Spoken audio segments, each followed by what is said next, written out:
नमस्कार दोस्तों, आप सभी का स्वागत है आपके प्यारे YouTube चैनल नया सवेरा प्लस में।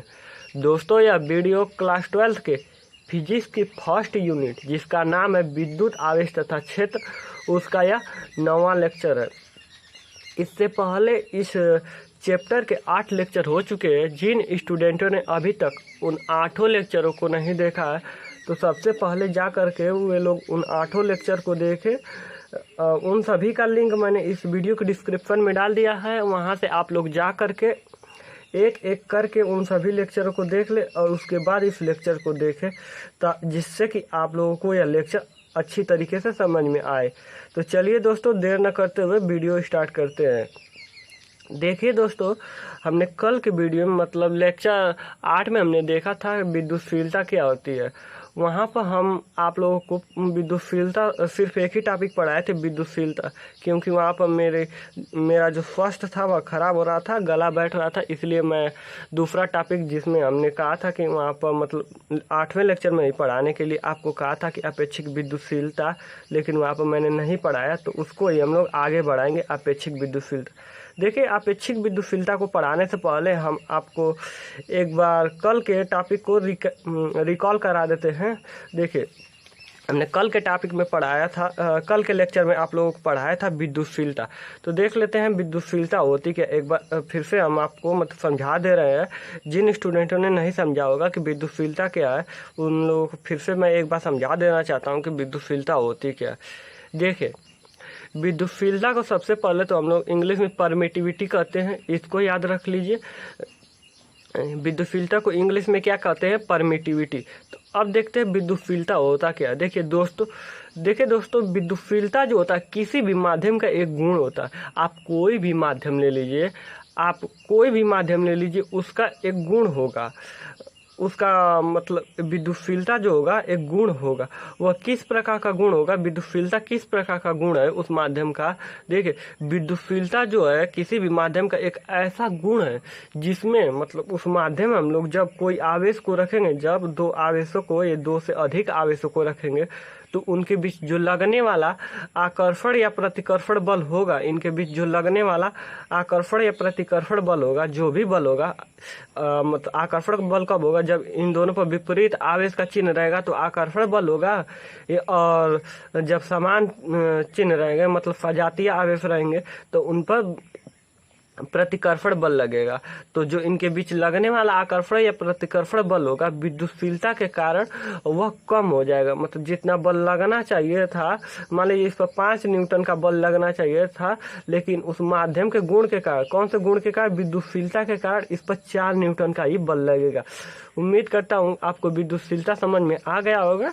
यहाँ तक हम लोगों ने कल के वीडियो में पढ़ा था और बताया था विद्युतशीलता को ही हम लोग निरपेक्ष विद्युतशीलता कहते हैं। देखिए, यदि विद्युतशीलता का रियल में अर्थ निकाले, मतलब रियल मीनिंग अगर सही उच्चारण किया जाए तो यह निरपेक्ष विद्युतशीलता ही इसे कहते हैं। तो आप लोग निरपेक्ष विद्युतशीलता, इसको अगर कहीं पर पूछा जाए कि बताइए इसका निरपेक्ष विद्युतशीलता, तो आप लोग घबराइएगा नहीं, वह विद्युतशीलता ही पूछ रहा है। तो आप लोग वहाँ पर निरपेक्ष विद्युतशीलता या विद्युतशीलता एक ही बात होती है। तो आप लोग वहाँ पर निरपेक्ष विद्युतशीलता निकाल लीजिएगा, मतलब विद्युतशीलता निकालिएगा।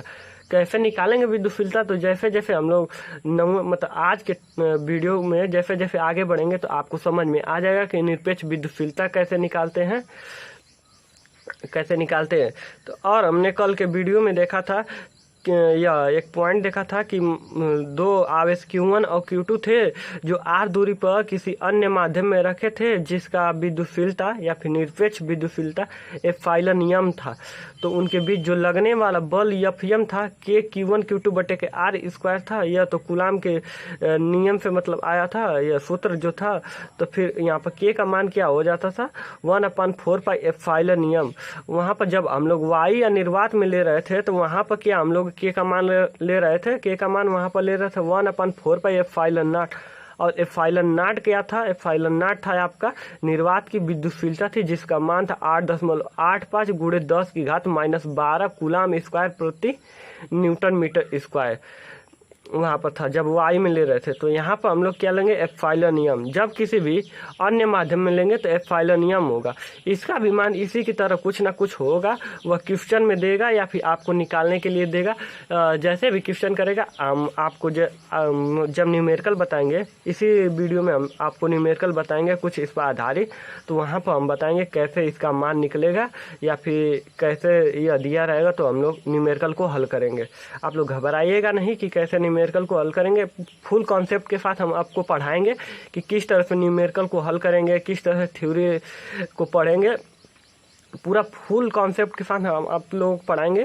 सिर्फ आप लोग हमारे चैनल को सब्सक्राइब कीजिएगा और बेल आइकन को दबा के रखिएगा, ताकि हम कोई भी वीडियो चढ़ाएं, अगली वीडियो चढ़ाएं तो आपको नोटिफिकेशन मिलता रहे। और वीडियो को लाइक कर दीजिए तथा शेयर कर दीजिए। देखिए, और हमने पढ़ा था यहाँ पर विद्युतशीलता को या फिर निरपेक्ष विद्युतशीलता को एप्सिलॉन से प्रदर्शित करते हैं। यदि कोई माध्यम है तो एप्सिलॉन नियम यूज कर देंगे, यम फॉर मीडियम हो जाएगा। यहाँ तक हम लोगों ने कल के वीडियो में पढ़ा होगा। उम्मीद करता हूँ कि आपको कल की वीडियो समझ में आई होगी। यदि नहीं भी समझ में आई होगी तो प्लीज़ आप लोग एक बार जाकर फिर से उस वीडियो को देख लीजिए। कोई खास बड़ी वीडियो नहीं है वह, तो आप लोग देख लीजिए। तो चलिए देर न करते हुए आज की वीडियो में की ओर बढ़ते हैं। देखिए दोस्तों, आज के हम लोग लेक्चर में कौन सा टॉपिक पढ़ेंगे। देखिए, आज के हम जो लेक्चर में टॉपिक पढ़ेंगे उसका नाम है आपेक्षिक विद्युतशीलता। देखिए, आज का लेक्चर जो है बहुत ही इम्पोर्टेंट लेक्चर है, क्योंकि इस लेक्चर से जो कॉन्सेप्ट निकलता है वह न्यूमेरिकल में बहुत यूज होता है। आप इस कॉन्सेप्ट को लगाए बिना न्यूमेरिकल नहीं लगा सकते। आगे के न्यूमेरिकल जो हार्ड तरीके के न्यूमेरिकल है, ऐसे तो वह हार्ड नहीं है। यदि आप कॉन्सेप्ट पकड़ते हैं तो आप आसानी से उनको हल कर देंगे, लेकिन अगर आप कॉन्सेप्ट नहीं पकड़ते हैं तो आपके लिए तो हार्ड हो ही जाएगा।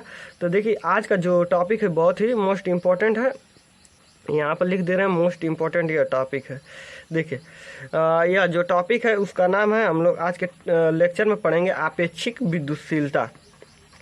क्या पढ़ेंगे? आपेक्षिक विद्युतशीलता, या इसी को कहते हैं हम लोग परावैद्युतांक।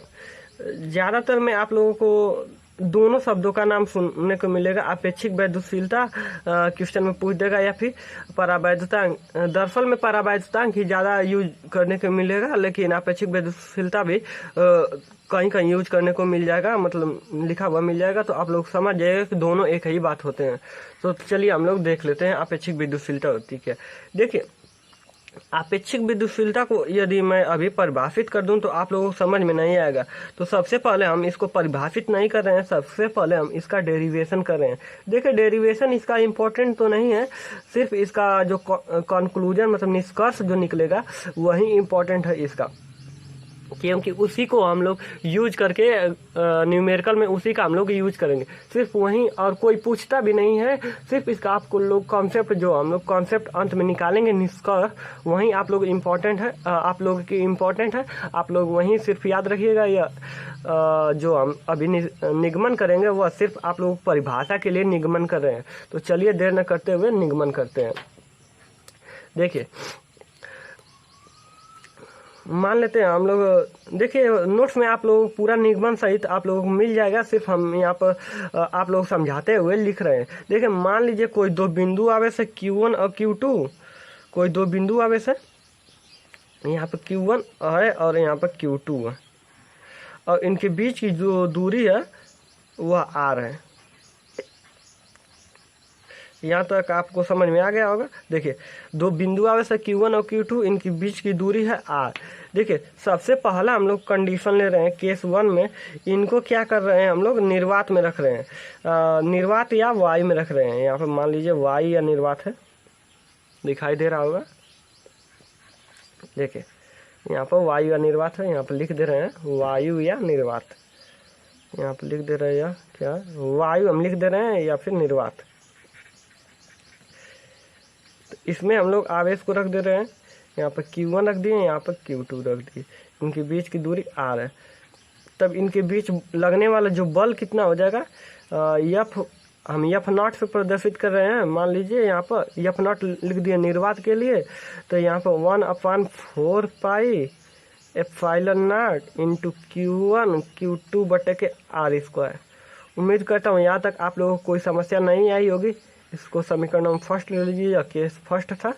अब केस जो सेकेंड है, दूसरा केस है, वो हम लोग क्या कर रहे हैं, इन्हीं दोनों बिंदु आवेशों को इतनी ही दूरी पर, आर ही दूरी पर अन्य माध्यम में, कोई भी दूसरा माध्यम ले लीजिए, आप कांच ले लीजिए, जल लीजिए, प्लास्टिक, जो भी आपकी इच्छा कर रहा हो उसमें ले लीजिए। हम यहाँ पर कोई हम नाम नहीं लिख रहे हैं माध्यम का, कोई भी माध्यम ले रहे, कोई दूसरा माध्यम ले रहे हैं, सिर्फ वायु या निर्वात नहीं है वह, इन दोनों को छोड़कर कोई भी माध्यम है। तो इनके बीच की दूरी आर है। यह आवेश की मात्रा भी उतनी है दोनों पर जितना हमने वायु या निर्वात में रखा था, और उनके बीच की दूरी भी है। यहाँ पर लिख दे रहे हैं यह अन्य माध्यम है, अन्य माध्यम। तब इनके बीच बल कितना हो जाएगा, Fm इजकल टू 1/4 पाई। हाँ, और एक बात यहाँ पर, इसका जो निरपेक्ष विद्युतशीलता है वह एप्सिलॉन नियम है, और निर्वात का आप लोग तो जानते हैं, यह निरपेक्ष विद्युतशीलता एप्सिलॉन नॉट होता है, और यहाँ पे एप्सिलॉन नियम हो जाएगा इंटू Q1 Q2 बटे के R स्क्वायर।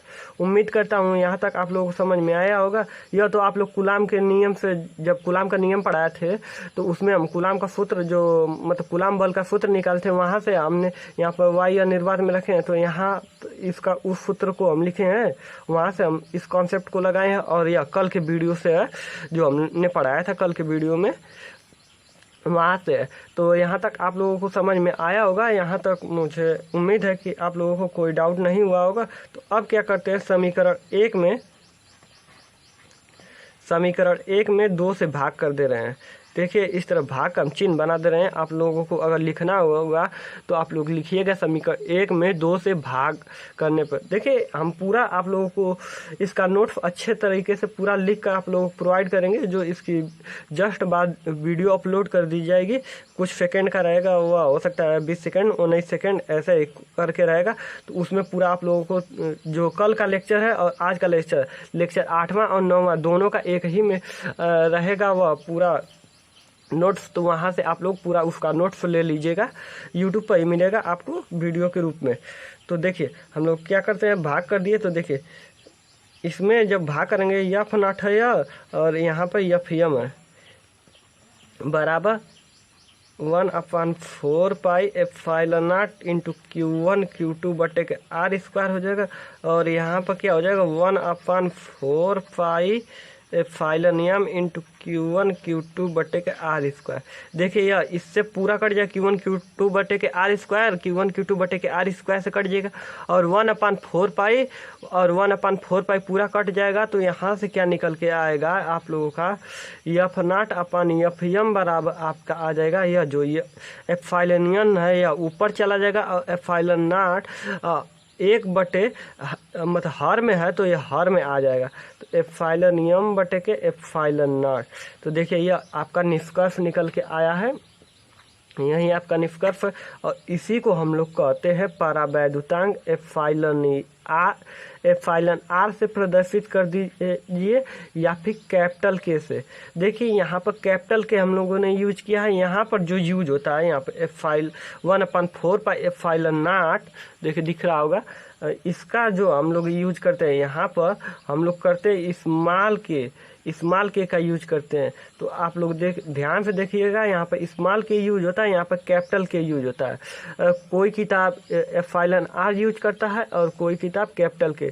तो आप लोग इसका सिंबल पर ज़्यादा उतना ध्यान नहीं दीजिएगा, ऐसा जहाँ ज़्यादातर में कैपिटल के ही यूज होता है, तो आप लोग कैपिटल के को यूज कीजिएगा और ध्यानपूर्वक समझिएगा कैपिटल के और स्मॉल के में अंतर क्या है। कैपिटल के जो है वह किसी भी माध्यम का परावैद्युतांक है, और स्मॉल के है उसका मान होता है, स्मॉल के क्या है, स्थिर वैद्युत नियतांक है, जिसका मान होता है एमकेएस में 9 × 10⁹ होता है, न्यूटन मीटर स्क्वायर प्रति कूलाम स्क्वायर होता है। आप लोग जानते ही होंगे, क्योंकि मैंने कूलाम के नियम में पढ़ाया है इसका मान कितना होता है।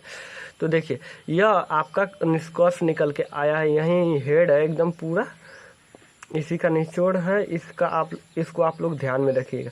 क्या हो गया इसका निष्कर्ष, F0/Fm बराबर एप्सिलॉन बटे के epsilon not equal to epsilon R या फिर के। इसको देखिए एफ नॉट क्या है निर्वात में, एप्सिलॉन नॉट क्या है पूरा आप लोग जानते हैं। देखिए एप्सिलॉन नॉट क्या था, यहाँ पर निर्वात में आवेशों के बीच लगने वाला बल था। और एप्सिलॉन नियम क्या था, किसी माध्यम में आवेशों के बीच लगने वाला बल था। और एप्सिलॉन नियम क्या था, अन्य माध्यम का जो माध्यम हमने लिया था उस माध्यम का निरपेक्ष विद्युतशीलता बोले या फिर विद्युतशीलता था। और एप्सिलॉन नॉट क्या था, निर्वात या वायु की विद्युतशीलता थी। और यहाँ पे एप्सिलॉन आर या के क्या है, जिस माध्यम का, किस माध्यम का, इस माध्यम का आपेक्षिक विद्युतशीलता या फिर परावैद्युतांक है। उम्मीद करता हूँ आपको यहाँ तक समझ में आ गया होगा। तो अब इसका हम लोग डिफिनेशन लिख लेते हैं। तो चलिए डिफिनेशन लिखते हैं। देखिए इसका डिफिनेशन यहाँ से हम लोग क्या निकालेंगे, निष्कर्ष लिख सकते हैं। अतः क्या लिख सकते हैं, अतः किसी माध्यम की आपेक्षिक विद्युतशीलता, आपेक्षिक विद्युतशीलता, हम के का यूज कर रहे हैं, कैपिटल के, यहाँ ध्यान दीजिएगा बार बार कर रहे हैं इसका, यह कैपिटल के है और यहाँ पर स्मॉल के यूज होता है, यहाँ पर स्मॉल के यूज होता है। यह दोनों अलग अलग है। यदि आप लोग कन्फ्यूजन हो रहा है तो आप लोग कैपिटल के मत यूज करके स्मॉल आर यूज कीजिए, इससे कोई दिक्कत नहीं होगा, कोई टीचर नहीं काटेगा। वही टीचर काट सकता है जिसको पता ही नहीं होगा, जिसको कुछ आता ही नहीं होगा। तो देखिए आपेक्षिक विद्युतशीलता को हम लोग कैपिटल के से या फिर स्मॉल एप्सिलॉन आर से, एप्सिलॉन स्मॉल आर से प्रदर्शित कर सकते हैं। आप लोग ध्यान दीजिएगा। देखिए हम लोग डिफिनेशन लिख रहे हैं कि आपेक्षिक विद्युतशीलता या परावैद्युतांक। देखिए किसी माध्यम की आपेक्षिक विद्युतशीलता, यहाँ पर कामा लगाइए, उस माध्यम के, देखिए पहले हम इससे परिभाषा, इस टर्म से परिभाषा लिखेंगे, फिर दूसरी जो परिभाषा लिखेंगे इस टर्म से लिखेंगे।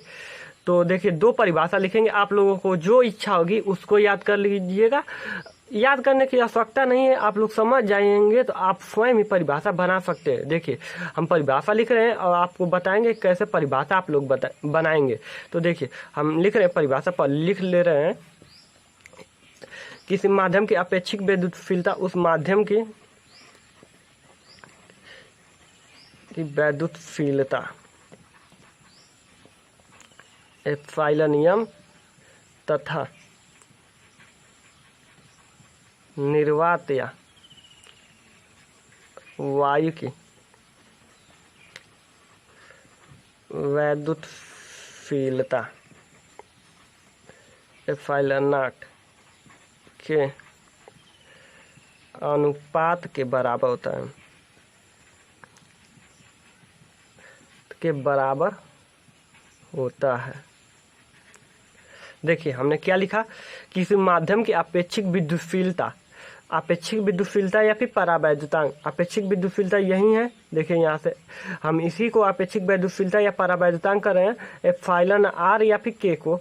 तो देखिए किसी माध्यम की आपेक्षिक विद्युतशीलता उस माध्यम की, किस माध्यम की, जिस माध्यम का हम लोग आपेक्षिक विद्युतशीलता निकाल रहे हैं, इस माध्यम का हम लोग आपेक्षिक विद्युतशीलता निकाल रहे हैं, उस माध्यम की निरपेक्ष विद्युतशीलता, यहाँ पर निरपेक्ष लिखिए या फिर विद्युतशीलता लिखिए, एक ही बात है। मैंने आप लोगों को बताया जब विद्युतशीलता पढ़ाया था, मतलब 8वें लेक्चर में या फिर अभी शुरू में ही हम लोगों ने जब रिकॉल किया तो वहाँ पर भी बताया मैंने।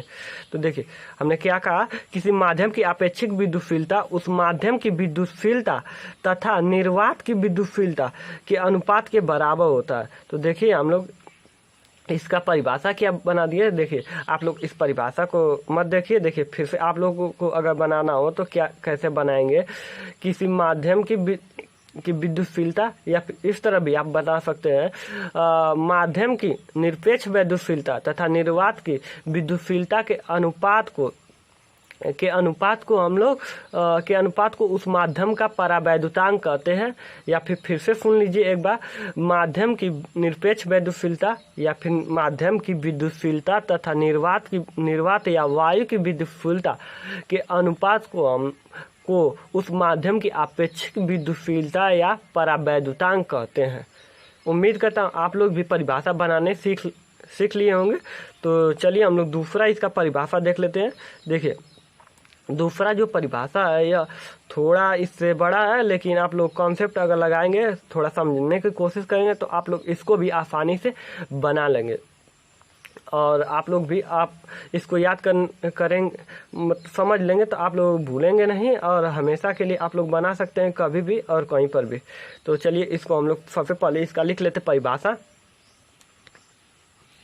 देखिए दोस्तों, यह परावैद्युतांक का दूसरा परिभाषा है। देखिए क्या परिभाषा है। दो बिंदु आवेशों को एक निश्चित दूरी पर निर्वात या वायु में रखने पर उनके बीच लगने वाला बल F0 तथा उन्हीं दोनों आवेशों को उतनी ही दूरी पर अन्य माध्यम में रखने पर उनके बीच लगने वाले बलों Fm के अनुपात को उस माध्यम का परावैद्युतांक कहते हैं। देखिए इस परिभाषा को समझते हैं कि यह परिभाषा परावैद्युतांक की मतलब है क्या। देखिए यह इस वाले सूत्र पर आधारित है, F0 अपन Fm। देखिए यह परिभाषा क्या, सबसे पहले देखिए यह कह रहा है दो बिंदु आवेशों को एक निश्चित दूरी पर, मान लीजिए यहाँ पर हमने क्या यहाँ पर बताया, देखिए यहीं पर फिगर बना कर दिखा दे रहे हैं क्योंकि वीडियो में वह पूरा फिगर आ नहीं रहा है। देखिए देखिए पहले हमने क्या किया था, जब इसका डेरिवेशन किया था तो हमने क्या किया था, दो बिंदु आवेश लिए थे। बिंदु आवेश तो आप लोग जानते ही हैं, कूलाम का जब नियम हमने पढ़ाया था तो सबसे पहला टॉपिक हमने बिंदु आवेश को ही बताया था। यदि आप लोग नहीं जानते हैं और उस वीडियो को नहीं देखे हैं तो आप लोग सबसे पहले जा कर के उसको देख लीजिए।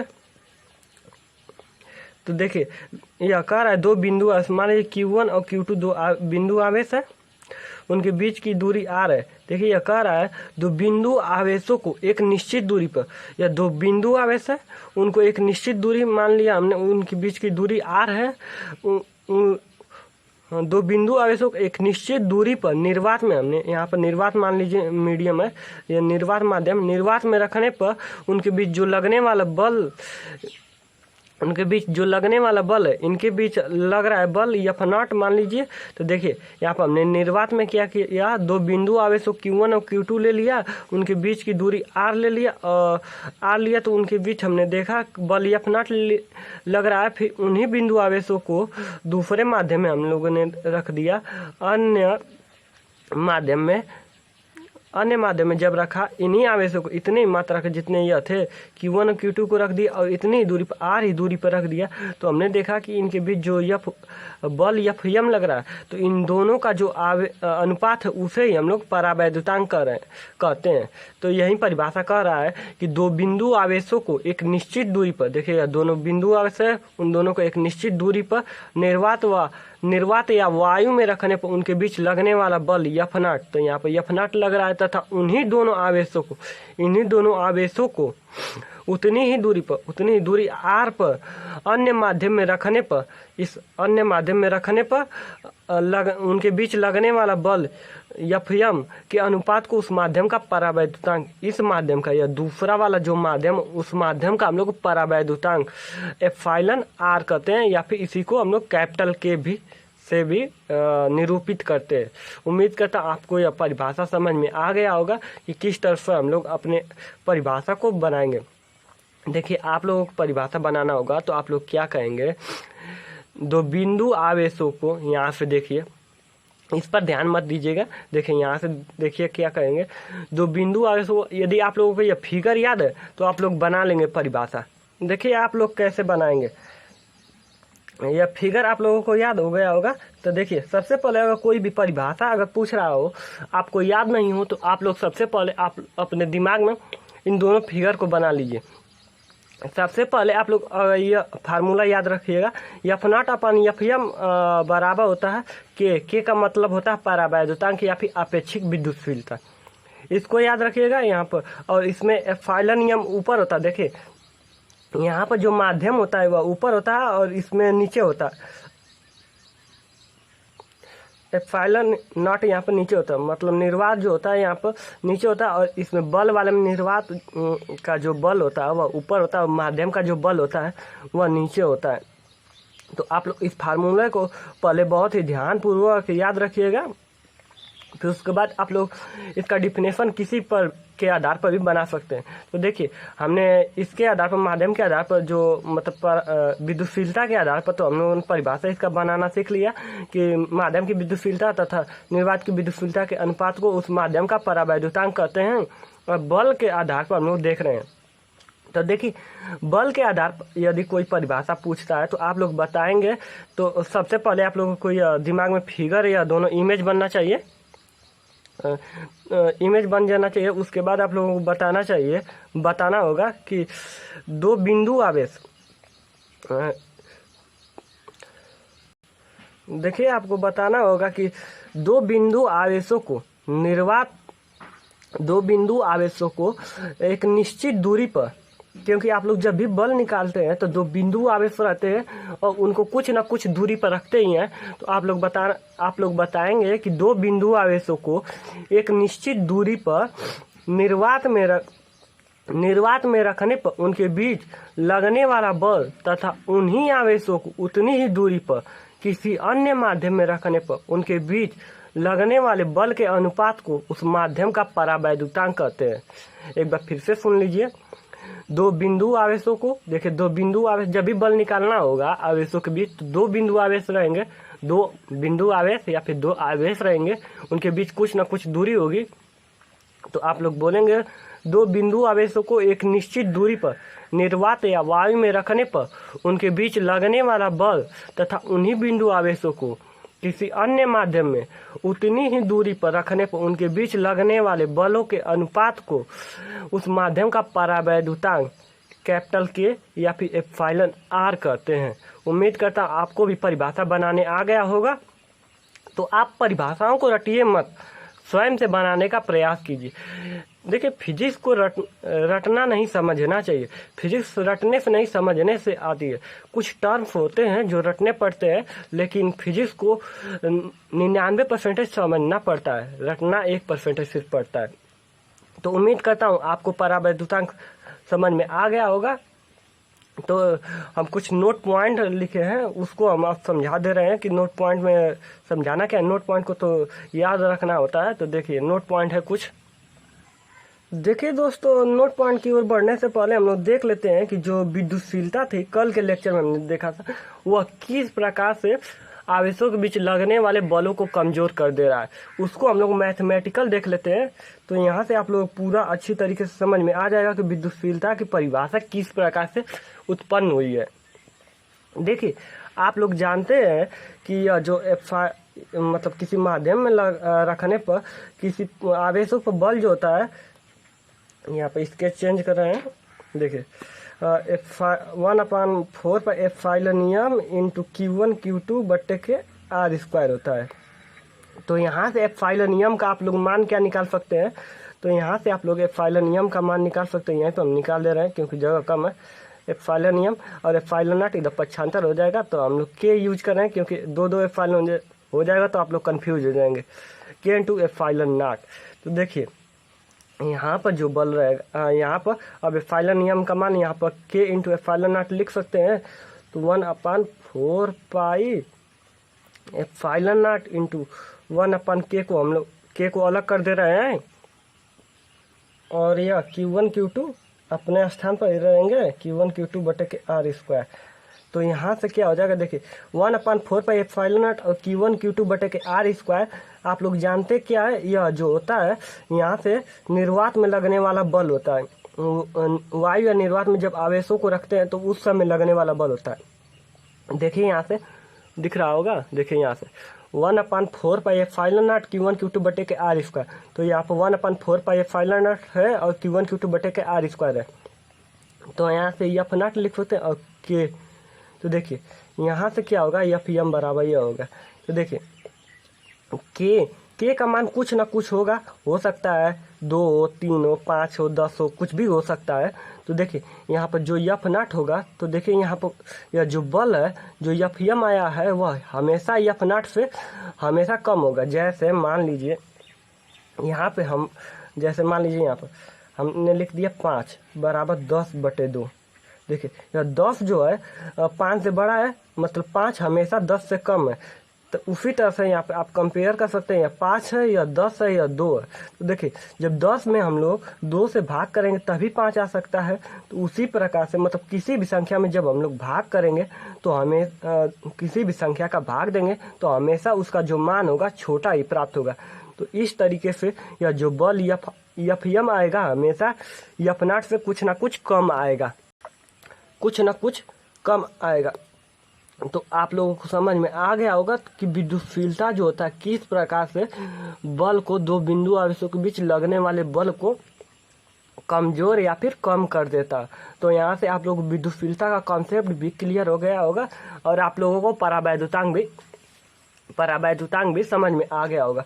तो देखिए कुछ नोट पॉइंट देख लेते हैं, उसके बाद वीडियो को समाप्त करेंगे, क्योंकि दोस्तों बहुत ज़्यादा खांसी आ रहा है और यह इस वीडियो को बनाते हुए मुझे 3-4 घंटे भी हो चुके हैं।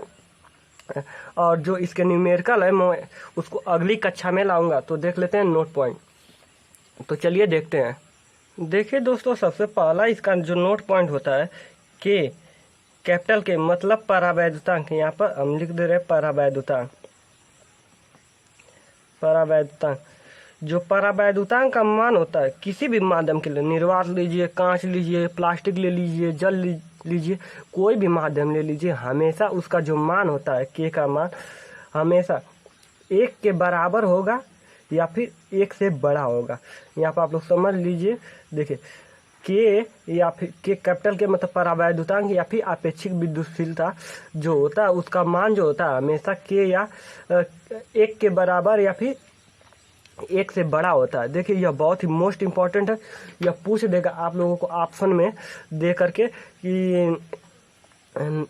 कि मान लीजिए पूछ देगा कि जल का परावैद्युतांक होता है, आपसे पूछ देगा कि 0.1, 0.2, -2 और पूछ देगा मान लीजिए पूछ दिया 5, इस तरह करके पूछ दिया। तो आप लोगों को देखिए वह पहला ऑप्शन दिया था 0.1, दूसरा था 0.2, तीसरा दिया था मान लीजिए 1 दिया था और चौथा दिया था 5।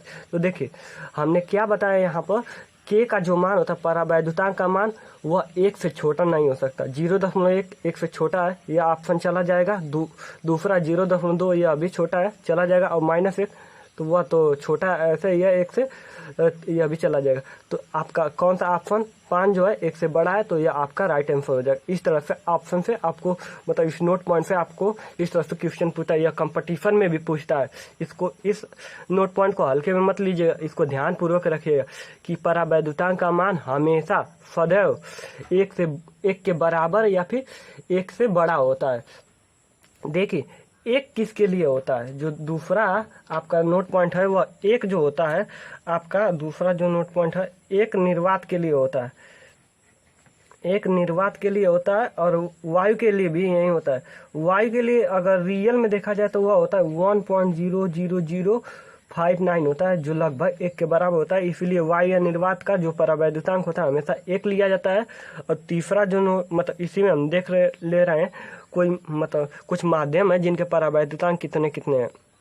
देखिए जो दूसरा माध्यम है कांच, उसका जो परावैद्युतांक होता है वह 5 से 10 होता है।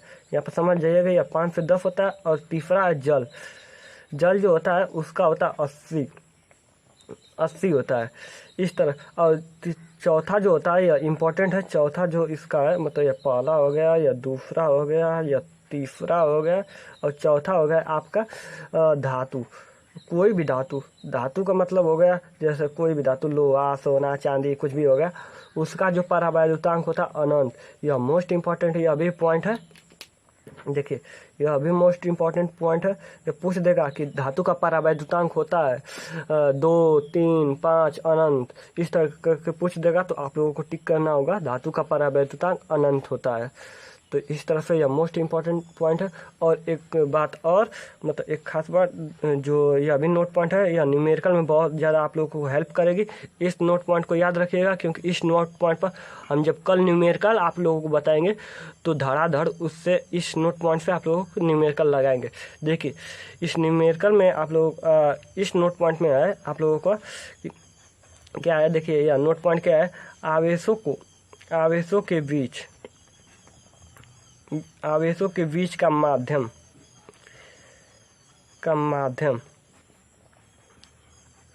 वायु या निर्वात के स्थान पर एप्सिलॉन आर परावैद्युतांक का माध्यम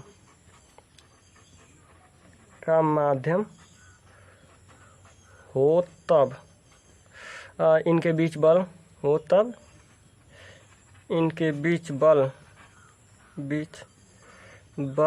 1/एप्सिलॉन आर गुना हो जाता है किसका? यह जो निर्वात में लगने वाला बल होता है उसका। तो देखिए यह कैसे निकल के आता है यह नोट पॉइंट, तो आप लोग जानते हैं F0/Fm = K होता है। तो देखिए यह बोल रहा है यह नोट पॉइंट ना, मतलब आवेश हैं उनके बीच का जो माध्यम है, मतलब दो आवेश हैं, यहाँ पर हम लिख रहे हैं। देखिए दो आवेश हैं, उनको पहले निर्वात में रखा गया था और उनके बीच का जो माध्यम था अब उसको हटा करके वह एप्सिलॉन आर परावैद्युतांक का माध्यम रख दिया गया। तो उनके बीच जो बल होगा अब लगेगा उनके बीच वह 1/एप्सिलॉन आर गुना एप्सिलॉन आर क्या है? वह परावैद्युतांक मतलब के या फिर इसी को एप्सिलॉन आर भी कहते हैं, आप लोग जानते हैं, पीछे मैंने बताया अभी। तो यह कैसे आ जाता है? तो देखिए यहाँ से कॉन्सेप्ट 20 का ले लीजिए कैसे आता है। तो देखिए Fm को हम लोग ज्ञात करना है, क्योंकि माध्यम में जो दूसरे माध्यम में हम लोगों ने रखा है उसमें बल ज्ञात करना है। तो Fm बराबर क्या हो जाएगा? यह F0 तो अपने यह स्थान पर रहेगा अपन के या फिर इसी को एप्सिलॉन आर कर सकते हैं। तो इस तरह से जो बल लगेगा आप लोगों का दूसरे माध्यम में, मतलब आवेशों के बीच, जब निर्वात या वायु के स्थान पर हम लोग एप्सिलॉन आर परावैद्युतांक का जब माध्यम रखेंगे तो उनके बीच जो बल लगेगा वह 1 जो पहले बल लग रहा था उसका 1/एप्सिलॉन आर गुना हो गया कि नहीं हो गया। तो देख लीजिए यहाँ से आप लोग कॉन्सेप्ट भी समझ लीजिए, फील भी कर लिए होंगे। तो चलिए मिलते हैं दोस्तों अगली वीडियो में। एक ज़रूरी बात, यदि अभी तक आप लोगों ने चैनल को सब्सक्राइब नहीं किया होगा तो प्लीज़ कर दीजिए और वीडियो को लाइक तथा शेयर कीजिए। तो चलिए मिलते हैं दोस्तों अगली वीडियो में। जय हिंद। आज के लिए बस इतना ही।